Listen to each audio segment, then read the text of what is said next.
আমাকে বাধা দিয়ে এই সম্মেলনকে বানচাল করা অসম্ভব হবে। প্রশাসন থেকে আমাকে বাধাগ্রস্ত করা হচ্ছে কেন? কারণটা কি? এর পিছনে কারা? দুঃখের সাথে বলতে হয় যে আমি ইতিমধ্যে বেশ কয়েকটা উপজেলা সম্মেলন করেছি। প্রত্যেক জায়গায় আমি স্থানীয় নেতৃবৃন্দ, সাংবাদিক, প্রশাসন সকলের সহযোগিতা পেয়েছি। এমনকি আমি বিভিন্ন জায়গায় পুলিশ প্রটোকল আমি পেয়েছি। কিন্তু আজকে জকিগঞ্জে বড় অসহায় অবস্থায়, যেমন এক অপরিচিত মানুষ হিসাবে আজকে আমার এই প্রোগ্রাম করতে হচ্ছে। আমি জানি না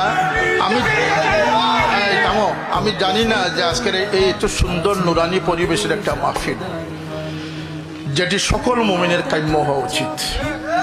আমরা মানুষ হব, মুমিন হব, আদর্শ হব, তাতে কারো দ্বিমত আছে?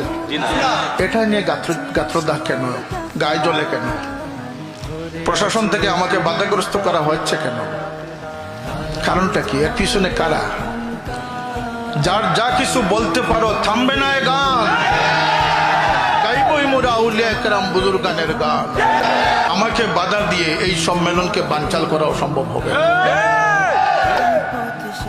আমি এই সম্মেলন এই সংগঠন এই সম্মেলন আয়োজন করাই নাই। এই সম্মেলনই আমাকে বাধ্য করেছে, আমার সংগঠন বাধ্য করেছে আমাকে কেন উপস্থিত। যদি আপনার গায়ে জ্বালা হয়, আমার করার কিছু নেই, কারণ এই জকিগঞ্জের মেজরিটি মানুষ চায় আমি আজকে এই সম্মেলন করতে। এটা কোনো বালাটিয়া সম্মেলন নয়। এখানে সিলেট জকিগঞ্জের বাইরে কোনো ছাত্র নেই, সবাই জকিগঞ্জে।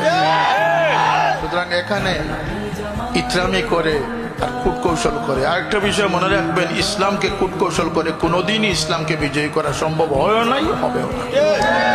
আমরা চাই যে এখানে কোনো শান্তি বিঘ্ন যাতে না হয়, কিন্তু যদি এরকম উস্কানি দেওয়া হয় আর এত ভালো একটি প্রোগ্রামকে যদি মন্দ বলে বিবেচনা করা হয়, তাহলে এর প্রতিবাদে যখন আমরা গর্জে উঠবো, সৈয়দ আহমদ বেরলভী রহমতুল্লাহ আলাইহির অনুসারীরা জেগে উঠলে এই বাংলাদেশের টেকনাফ থেকে তেতুলিয়া পর্যন্ত সুন্নিয়তের ডান্ডা বলন করতে সময় লাগবে।